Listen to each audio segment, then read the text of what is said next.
Well, Howard, Man, we're on the couch. we are on the couch. I like this actually. It's a little It's more comfortable, This is our a bachelor little more couch. casual. I get to work. It's kind of like during the pandemic and everybody's doing the news hits from home where they're wearing, the dress shirt, tie, sport coat from above, and boxers below. There was one guy who got in trouble for spanking the monkey type of deal when he thought everything was off on like the Zoom or something. But Yeah, anyway, he did. But he's still back. He still has his job there.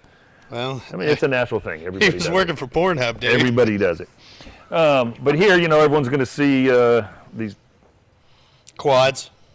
glorious quads of mine that I have. They're not shaving.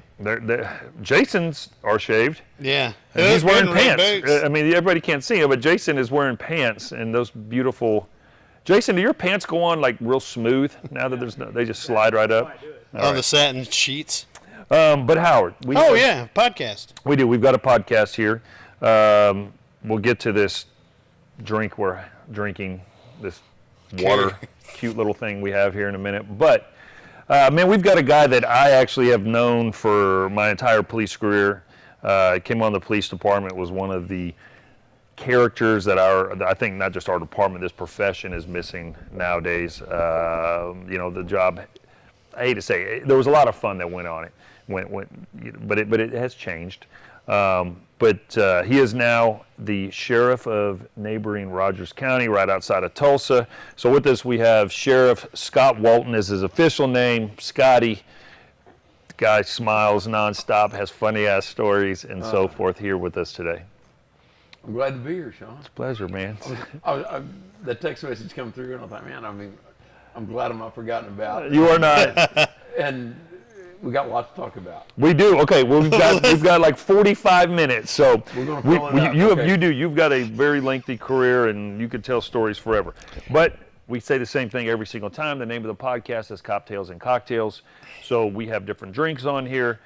We've been very fortunate. Almost every episode we do have something different. We try to allow our guests to pick something. So I hit Scotty up, and I think I said, I raised "Hey, the man, bar, didn't I? That's what you're getting ready to say. yeah, it's like we're a bunch of 15-year-old girls tonight, I'm comfortable with that. So we couldn't find the Bartles and James wine coolers, so we had to go ahead and substitute the Coors Light. We got Coors Light. So Scotty is a Coors Light guy. We do have the Coors Light. Actually, this stuff makes me smarter. And, Love it. It does. It does. Well, cheers to you, Scotty. Thanks for coming on. God Yes, bless sir. y'all. How'd you end up being 5-0?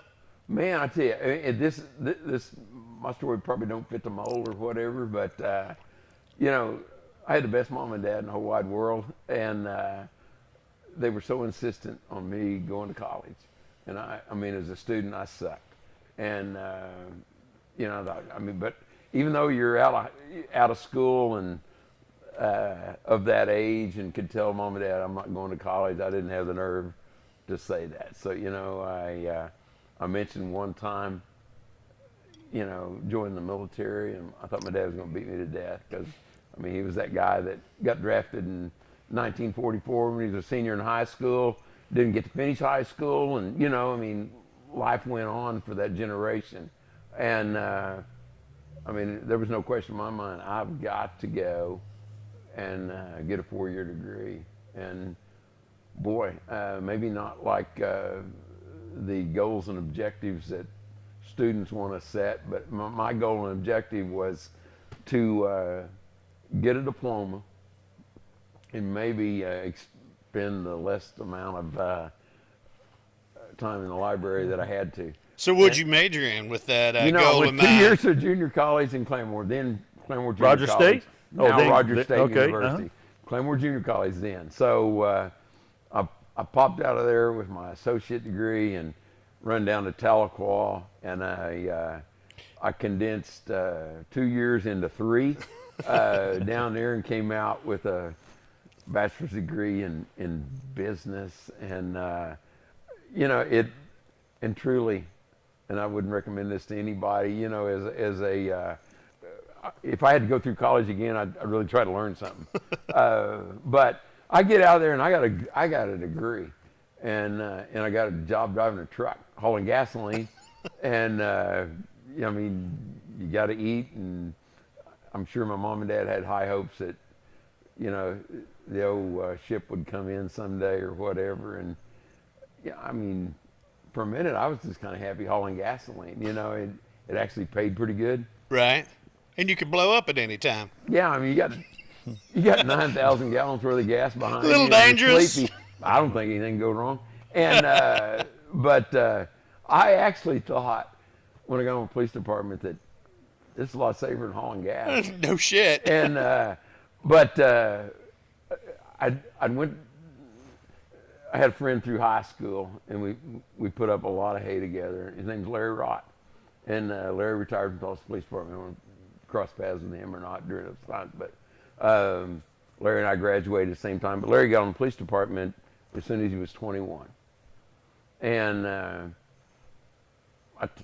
stayed in contact with him, talked with him, and made a mistake, of riding with him. I'll say you do the ride along. That's what gets everybody, man. I mean, there wasn't no hold harmless. There wasn't anything. I thought, and we'd talk like, man, this guy drives around town all night, drives fast. They get into stuff that is it's just one rodeo after another, and I can't believe it. And you get paid to do this stuff. So you said, sign me up. And honestly, I did. But, I'd just gotten married, and that's not the easiest sell, And yeah. For a really short period of time in between there, I had to prove that it wouldn't work, but I took a job at Baker Hughes in Claremore.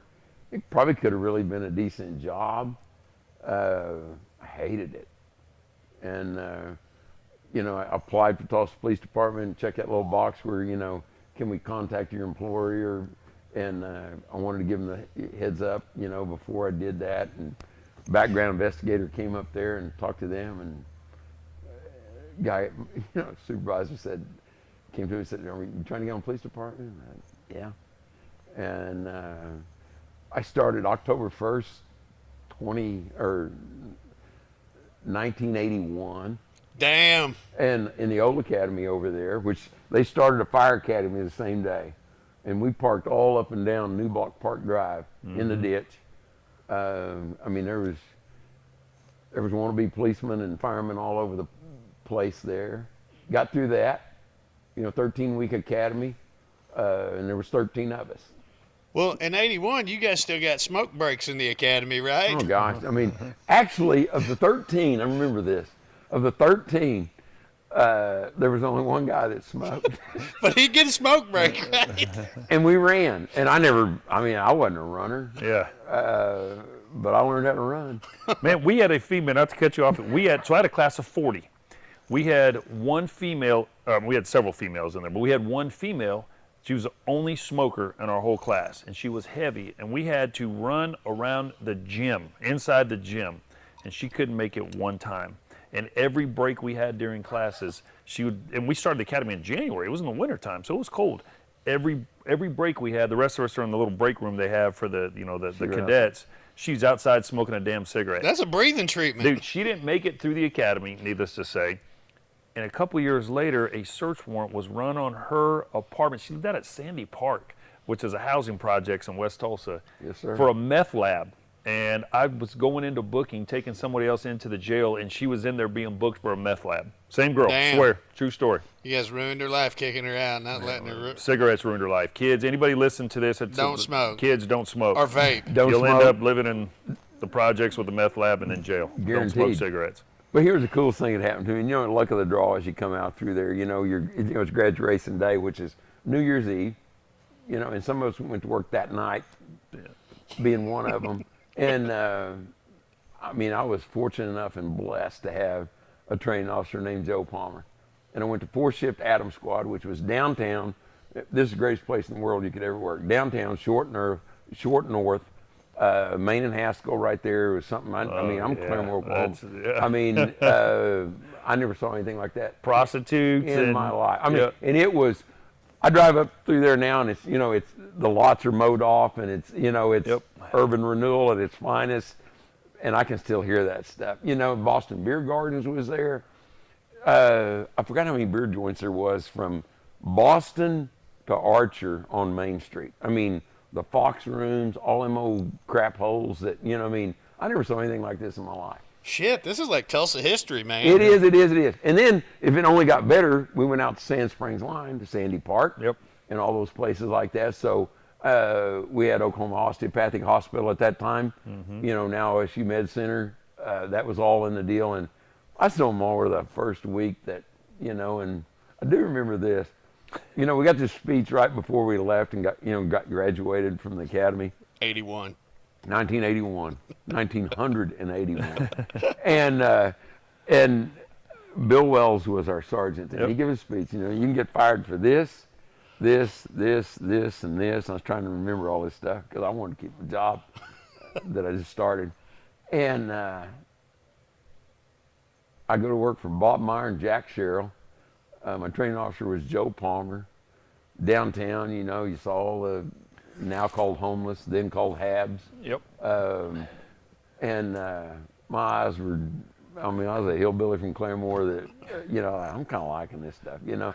And Bob Meyer was the greatest police sergeant on the face of the earth, and I swear he still holds that title today. And I say good for a lot of reasons. And now I'll switch into the, I mean, i.e. the homeless people. You know, I mean, the ones that were, you know, didn't cause problems, weren't violent and everything.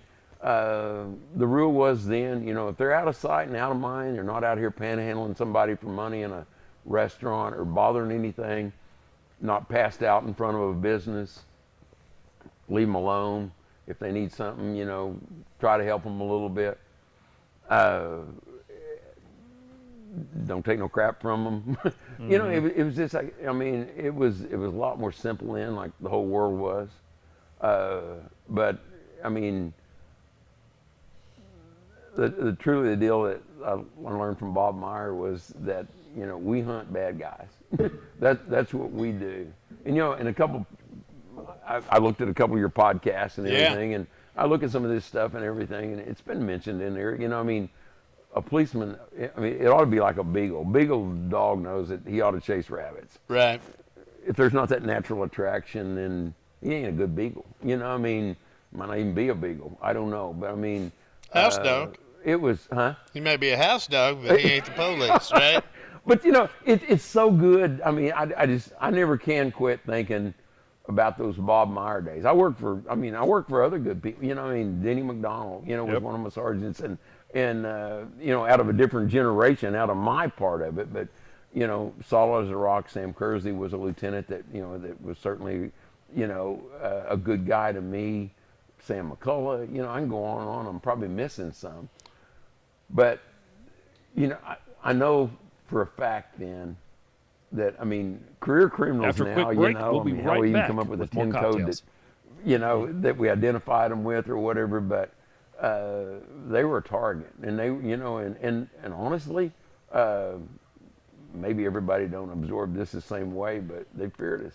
Sure. I mean, and to me, there's value in that, and I don't mean that in any way, shape, or form as, you know, that, you know, we're the judge, jury, and, you know, the convictor and the punisher and everything. No, but They knew if that group, if these guys or these police officers were after them, you know, in an investigative way, they were fearful of it because they knew, hey, these guys, they want to lock me up.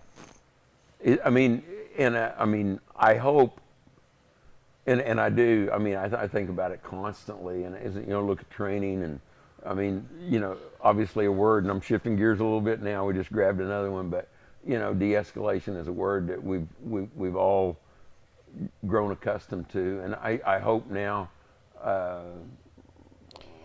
back up and say, I know now that you know, in a lot of instances, we're training police officers to commit suicide. Right.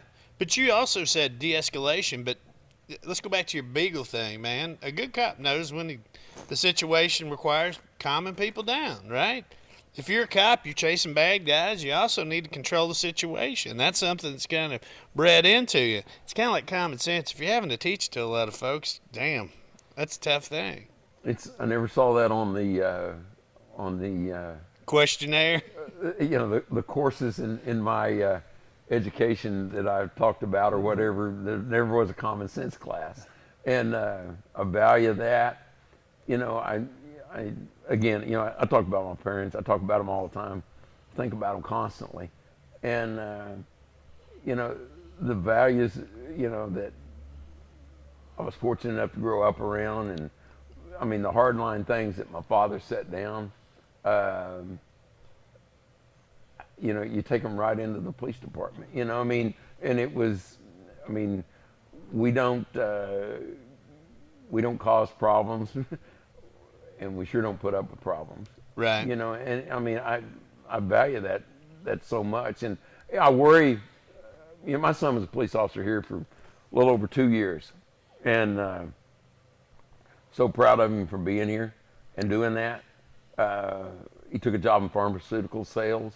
I hate to say this, but you know, right now I can tell you, I'm glad he's out of it. Not because the job changed. Chasing bad guys is the same thing that, you know, Matt Dillon did, and you know, we did it, and we're doing it.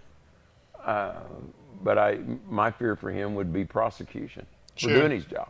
Yeah, I've been asked that with my boy. He's 19 years old right now, and he doesn't have any desire to go into law enforcement. But I've been asked that before. Like, if your kid wanted to go into law enforcement, you know, what would you say? And I was like, listen, I loved this job, loved it. Glad I did it. Thought I was decent at it. You know, really enjoyed doing it. I would have done it all over again, absolutely. And if he wanted to do it, I'd do everything I could to support him doing it. But that is the big thing nowadays is, man, you're not fearful of, yes, police officers. I mean, we've seen the numbers the last 2 years. The number of officers have been killed in the line of duty. Even our numbers right now for this year are very high already here in 2022. But it's like, you don't go to work every day fearful of getting shot. If you're aware that's part of, you know, this could happen, so you do all these steps to prevent that. But you're fearful of now being the dude that's getting his ass sued for something you didn't even do wrong. You know this, and you know everybody you worked with. I mean, it truly was worth their salt and everything. You know, the mindset of a police officer. I honestly, I can't name you one that I knew that I went to work with that was scared of getting hurt. Yeah, I mean, or killed, no, or stabbed, or shot. But if you want, and I made it through my career in Tulsa, Oklahoma. When I retired in December 31st, 2008, I never went to work one day worried about being prosecuted for doing my job as I was trained. And, you know, I could go off on, you know, we could be here for 2 days talking about, you know. Well, I got two questions for you. The first one is you spoke about when you started a police officer, people feared you, and then you talked about your father, and your father held you to a certain value. You feared your father. I feared my father. Hell, I feared my mother more.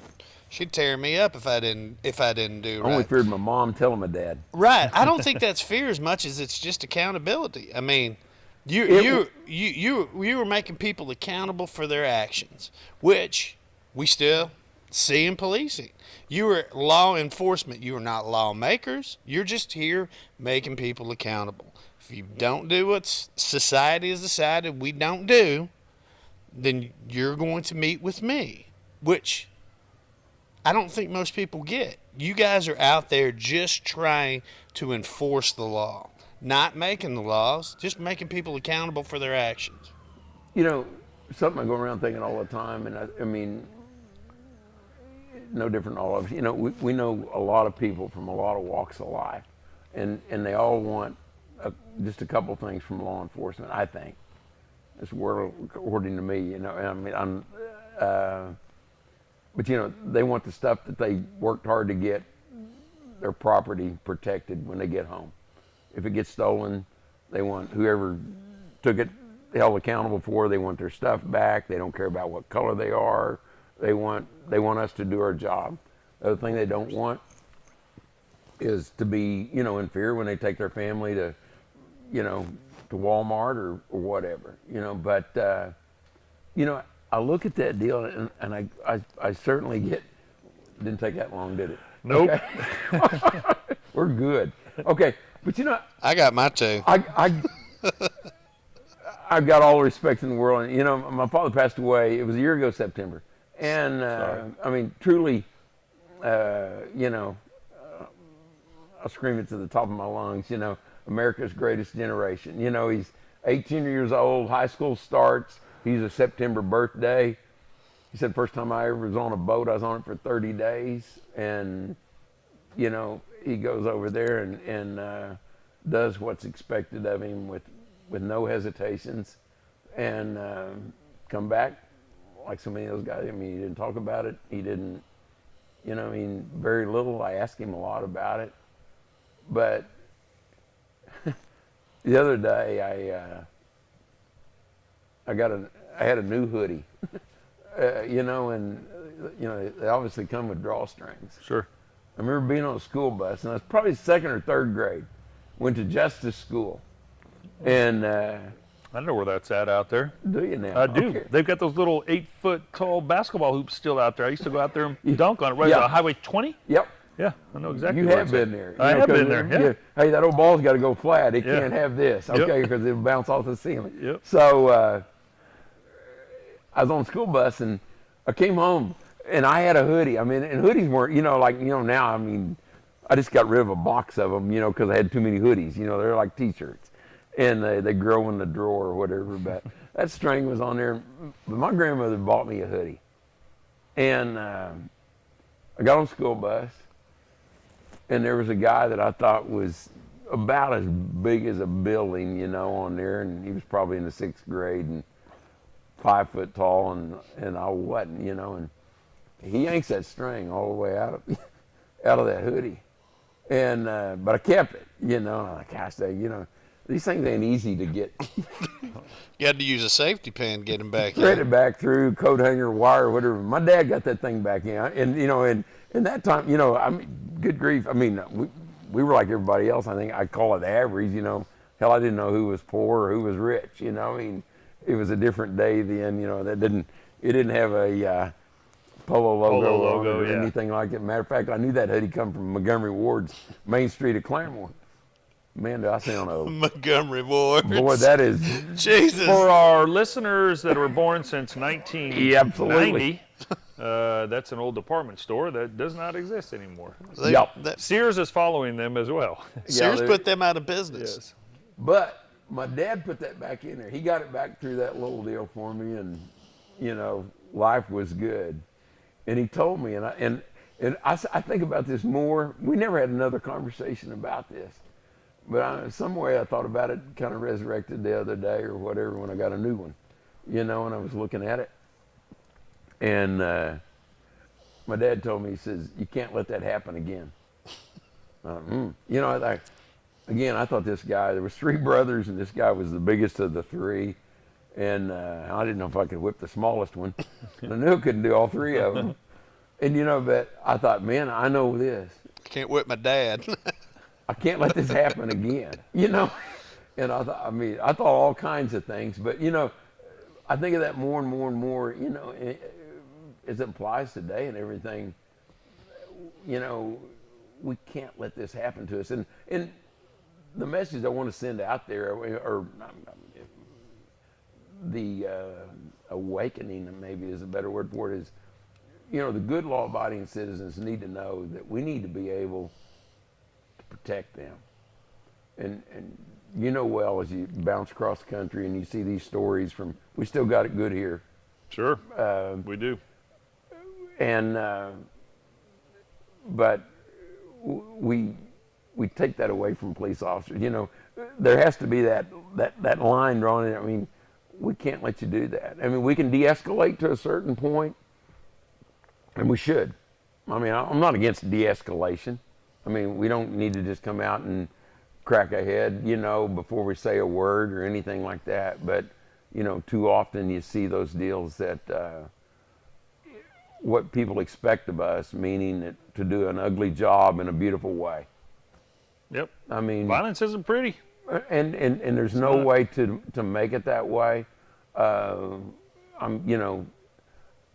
so very thankful, you know, that I got to work with, you know, some really, really, really good police officers. And when I came on, you know, I mean, it's like everything. When you came on, whatever that year was, you know, there was those old guys, you know, and maybe we're closer to being those old guys. Oh, I yeah. don't know, but I mean, now I mean I thought those guys,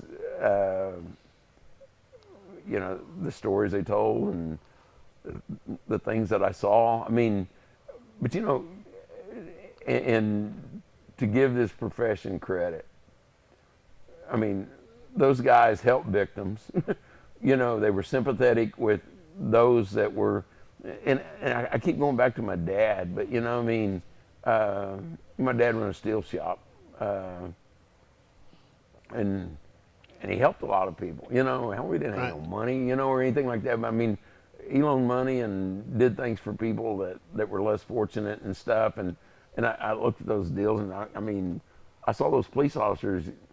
You've seen it too. I mean, we've all pulled money out of our pocket that came from a part-time job to give to somebody that we thought needed it. Yeah. And to say that we all walked around thinking we were the baddest thing on the face of the earth, and we're just here to crack heads. No, I mean, those guys helped people, and were sympathetic when they needed to be, but they didn't get run over.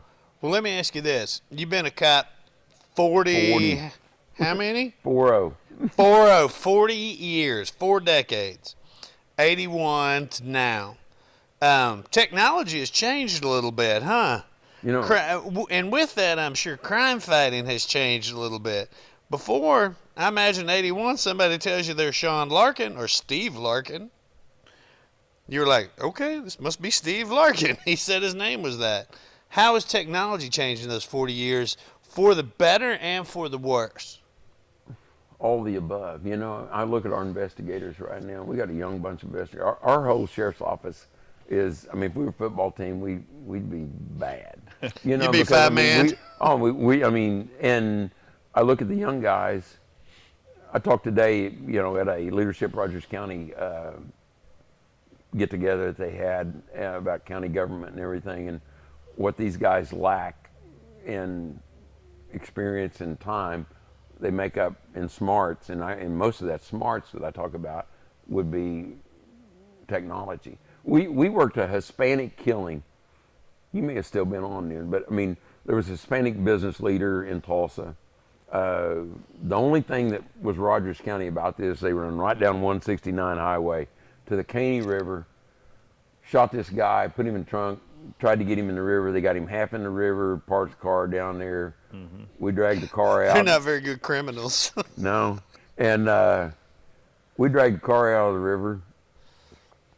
Again, partially submerged. Sat out there on the side of the road for a few minutes. We thought, probably ought to look in the trunk, you know. Good thing we did. We found a victim. And But that would have been a bad deal if you towed the car to the tow yard. you know that you know what that inventory sheet looks like. You know what I mean? Like and can't just check body in there. And so everything about that was Tulsa homicide 100%, other than where he was found. Yep. And nothing other than technology solved that case. And these young investigators from Rogers County, most of them Rogers County hillbillies like myself, they got these dry erase boards strung all over this big room with schematics down and, you know, pyramids of who's calling who. Cell phones was the only thing that solved that case. And we ran search warrants in Tulsa. Dave Walker helped us on it. We had Dave Walker on the podcast. Man, I hope I'm better than him. He came and talked to our We Sheriff's can't say Association anything. once. We love all of our guests equally. Oh, okay. All right. Man, I hate that equality stuff. But especially when it comes to him. But no, Dave's a good guy. You know, he's done a great job. And he helped us on that deal. I mean, it was our case. I mean, but, man, we had run several search warrants in Tulsa, and were it not for but you know, right now, I'm not sure I could work a petty larceny case, you know, because what doesn't involve a cell phone? Oh, yeah. And and anybody that presents that case, I mean, it's expected. I mean, all that's going to be in there. And we had a dispensary robbed Saturday night, and operator of it gets his head cracked open. Jesus. Wig splitter. Huh? A wig splitter. Yep. I mean, it was and you know, it could have went a lot of ways. I mean, I don't think if it had went much different. These guys were too far away from killing the guy. Mm-hmm. And I can assure you now, and you've worked plenty of them, technology will solve. We're waiting on it right now, and technology will solve that deal, and we'll put 2 people in jail. How about the worst? What's the bad side of any technology you've seen? The fact that I don't know anything about it. I mean, I struggle to send emails, and everybody I work with, you know, truly out of that generation knows if they're talking to me, we got to dumb it down where old sheriff can comprehend this crap. And I can walk up on conversations. Maybe I'm the only one here tonight that can say this, but I can definitely say it. They can be talking Chinese, and I'd get more out of it. I mean, I don't even know what the hell you're talking about. Right. It's that far, but I mean, it's impressive when they do dumb it down enough that I can understand. You know, when we talk about a geofence, we can find every phone that's been in there in the last X number of hours or days, or we can look for that specific phone that's been in there. And, you know, thank God for Facebook, and, you know, dumbass will put his information on there, and here we go. I tell you when he did it, the whole 9 yards. Oh, I mean, it's. We had Carmen Best on a couple of weeks ago, and she was talking about the policing job. Yeah, technology changes; it's hard to keep up with, but it's a people job. You've got a lot of experience with people, so that kind of folds into it. I mean, you wouldn't be the sheriff of Rogers County and be in law enforcement for 40 years if you didn't have those people skills. I love doing it where I'm doing it. And, you know, we mentioned this before when we was talking about Vic over here in Tulsa. And I thought, I mean, I feel like I'm cheating a little bit, and I don't care. I'll do it. You know, I think how much easier my job is than Vic's. And I'll hit on something here that again bounces around in my little head. How big can a community get before the police officers, the men and women that, you know, the boots on the ground, they'll do their job when you think, why? You know, you almost wonder, you know, why are you out? Why are you doing it? I mean, and I promise you, you know, we work our people hard, and they put the hours in, and there's nobody in that building rich. And nobody's going to retire rich or anything else. If they do, it's because they hit the lottery or something. But we're good at geofencing. Yeah. But, you know, you look at that, they'll keep doing their job. But, you know, the burn that bothers me so much right now is people in position of leadership that won't do their job. And, you know, and literally, and I get hung up on the word for some reason, pissant.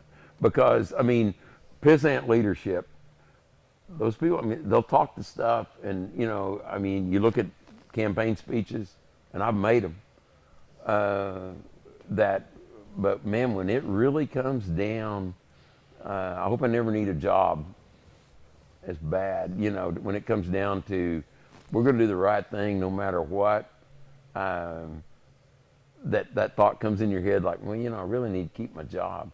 And I can tell you right now, it's not that Fortune 500 companies are trying to get me to be the CEO of them, I promise you. But I can make some more, I can mow yards and drive a truck, got a CDL in my pocket. I can make more money doing that than I can being a sheriff.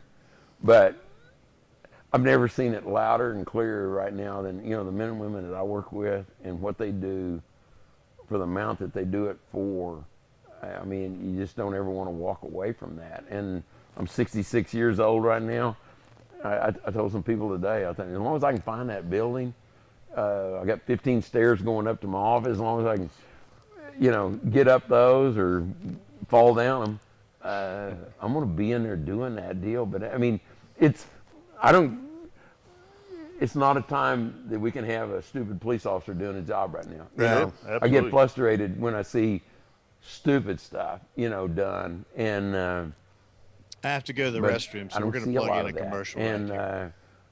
but I do get frustrated when I see, community leaders that ran for office that knew when they were getting there that there's going to be some sticky decisions. Right. And man, I've done my best to keep it non-political or anything else like that. But I look at Betty Shelby's deal, and Betty Shelby still volunteers for us.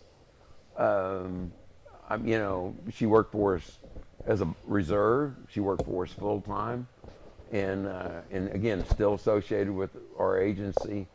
And I look at these deals like that, and you think those people are willing to do that job and take the risk. It seems like that, and then when something goes south, if it does, or a decision has to be made, and literally, pissant leadership rises, up and saying we got to save our jobs and career. We got to do what's right. Yeah, self-perpetuating shit that goes on there. Hey, in 40 years, what is the one case that stood with you that you just can't get out of your head that either was so horrible or you just couldn't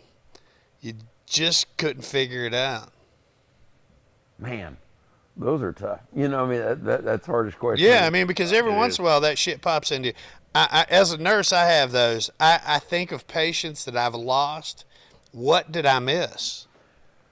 Y'all talked about it, and and I'm not ducking the question, but I'm still hard to come up with that one. That one that'll always be in my mind. We talked about children.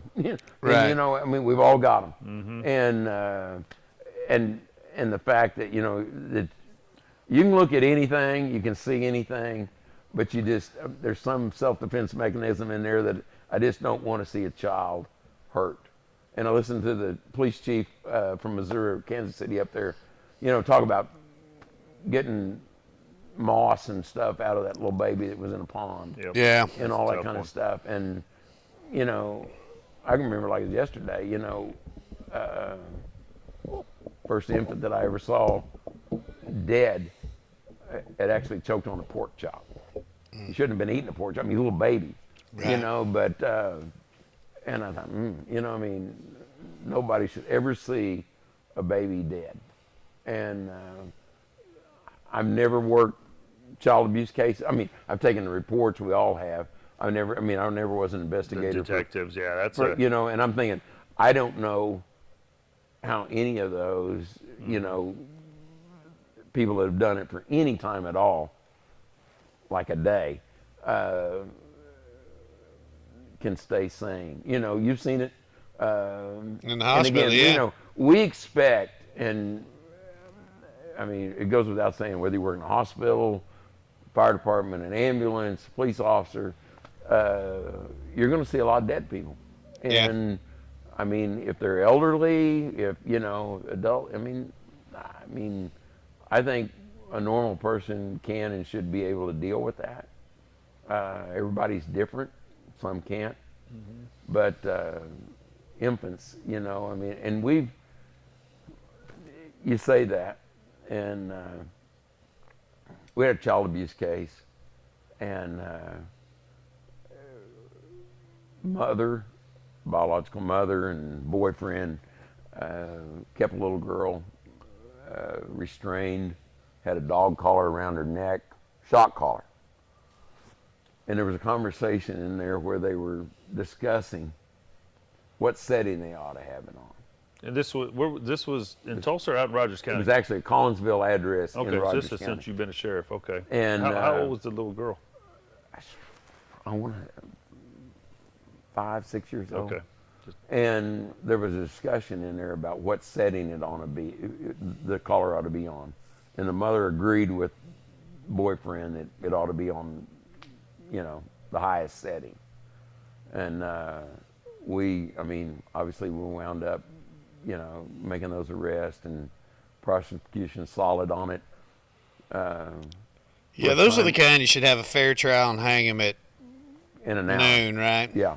And You know, so thankful our investigators stayed after that deal. It's the first time ever. It was a mobile home, a double wide. We seized that mobile home. We've got it. We still hold that as evidence, you know, on that deal. I mean, we seized the whole house.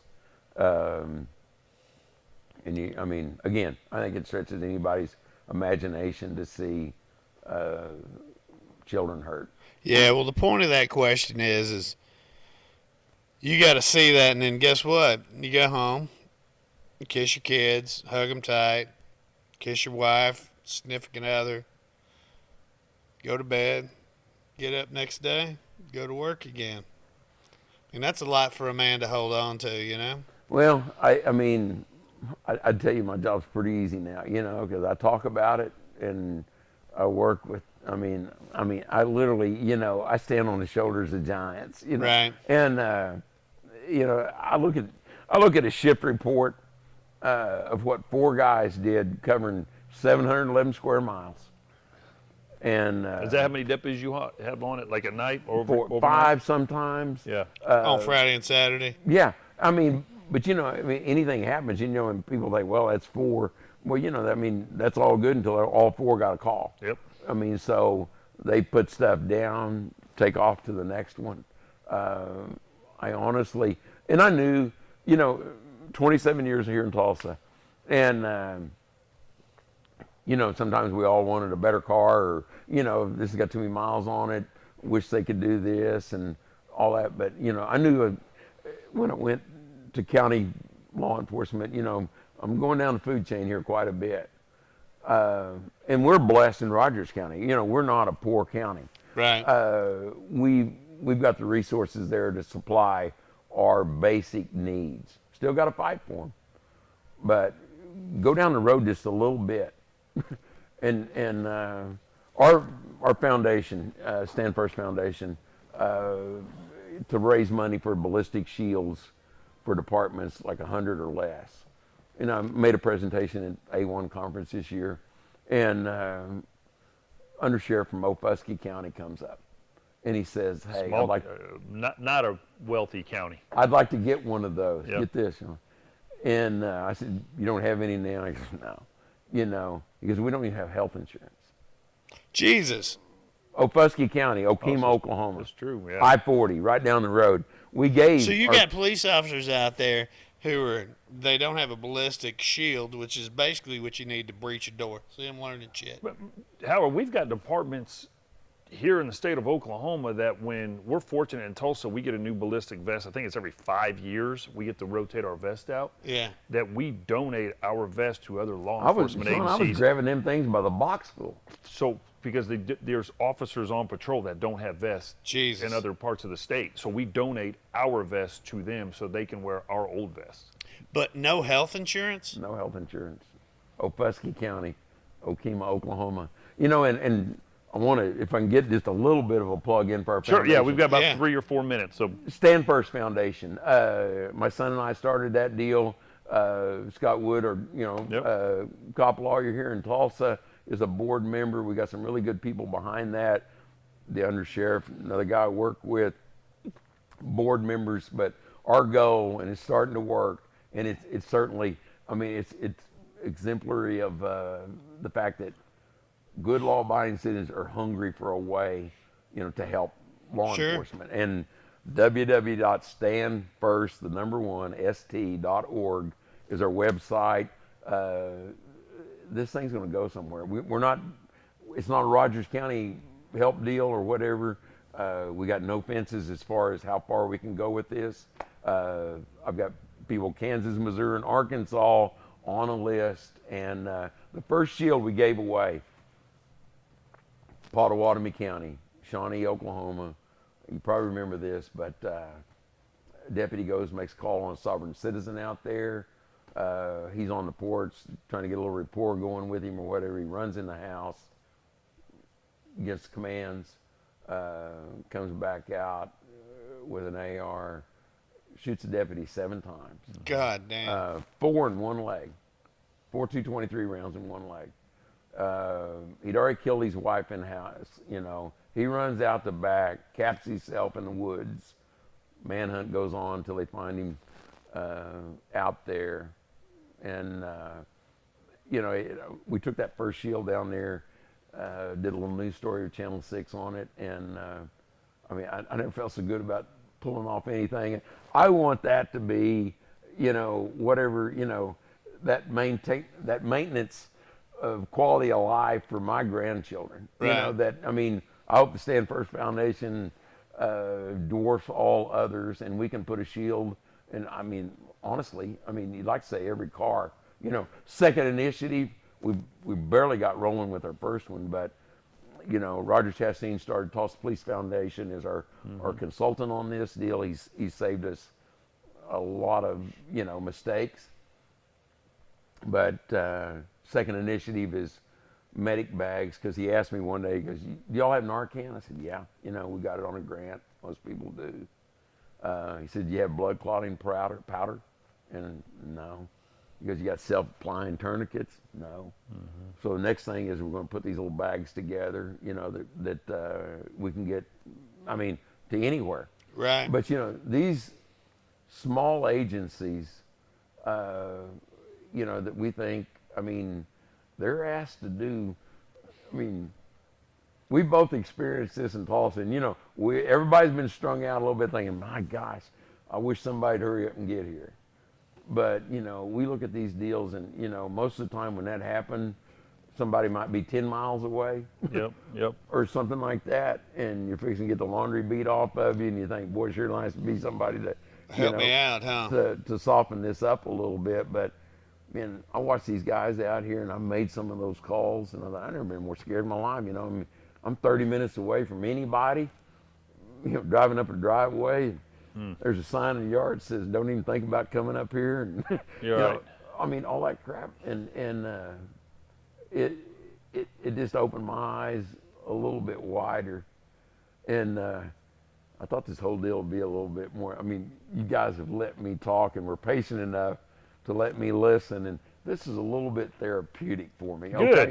That's what we're here. All right. The Coors Light was too, but All 18 of them. It was therapeutic. I promise you.